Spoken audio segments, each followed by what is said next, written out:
का इतिहास।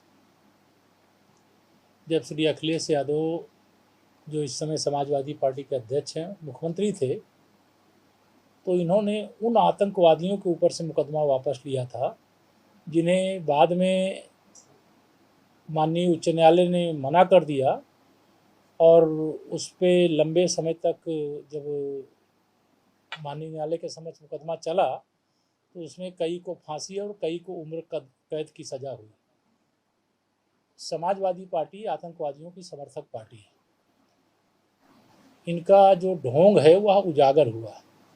हमको जो विंग कमांडर व्योमिका सिंह जी हैं और जो दूसरी प्रवक्ता कर्नल सोफिया कुरैशी जी हैं, उन दोनों के नेतृत्व पे एक तरह से महिला सशक्तिकरण का जो प्रधानमंत्री श्री नरेंद्र मोदी जी का प्रयास है उस पर गर्व है। समाजवादी पार्टी ओछी राजनीति करती, घटिया राजनीति करती।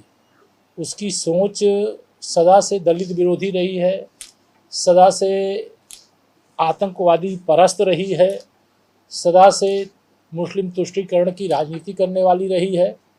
लेकिन समाजवादी पार्टी का असली चेहरा देश की जनता के सामने, उत्तर प्रदेश की जनता के सामने आ चुका है।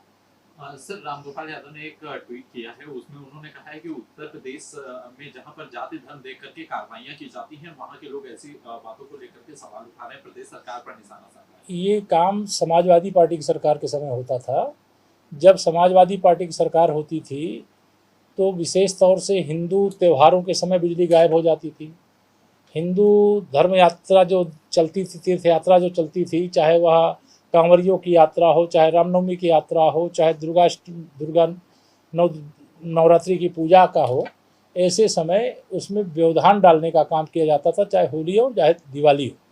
लेकिन जिस प्रकार से खुलेआम समाजवादी पार्टी के समय में जो विशेष तौर से उत्तर प्रदेश दंगों की आग में झुलसा है, उस दंगे की आग में झुलसने का कारण समाजवादी पार्टी की मुस्लिम तुष्टीकरण की घटिया और घिनौनी हिंदू विरोधी राजनीति का परिणाम। सर, कांग्रेस ने ऑपरेशन सिंदूर पर सवाल उठाया। उन्होंने कहा है कि 3-4 जहाजों को भेज करके वापस लौटाया गया। उन्हें ऑपरेशन सिंदूर पर संशय नजर आ रहा है। कर्नाटका के विधायक हैं। इस देश की जनता को कांग्रेस पर ही संशय है, कांग्रेस के नेतृत्व पर संशय है। कांग्रेस को जब देश की सरकार का, चाहे वह बाद में स्वागत, देश की सेना का पहले स्वागत करना चाहिए। देश की सेना ने ये 1965 और 1971 और कारगिल विजय के बाद यह जो कह लीजिए कि एक साथ पाकिस्तान स्थित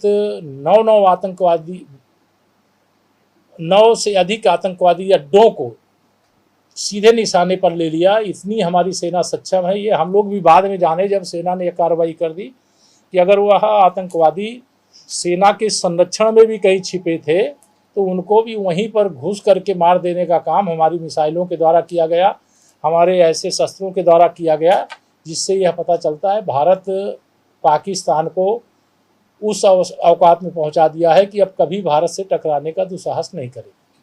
सर, मोदी सरकार जो है वो एक योजना बना रही है जिसमें वो विभिन्न जो राजनीतिक दलों की पार्टी के नेता हैं, जो सांसद हैं, उनको वैश्विक स्तर पर भेजेगी, पाकिस्तान का जो सच है उसको साबित करेगी। ये अच्छी बात है। देखिए, माननीय प्रधानमंत्री जी सदा चाहते हैं कि जो देश की यह बहुत बड़ी उपलब्धि है, जब एक तरह से भारत के खिलाफ चीन भी लड़ रहा था, टर्की भी लड़ रहा था, एक और कौन अजरबैजान है वह भी लड़ रहा था, पाकिस्तान तो लड़ ही रहा था, एक तरह से 4 देश संयुक्त रूप से मिलकर के लड़ रहे थे। ऐसे समय में भी हमारी सेना ने संयम के साथ उनके सारे जितने भी शस्त्र के साधन थे उनको तहस नहस कर दिया, और तहस नहस करने के बाद भारत का तिरंगा, भारत का मान सम्मान दुनिया में बढ़ा देने का काम किया। और देश के माननीय सांसदों को अगर यह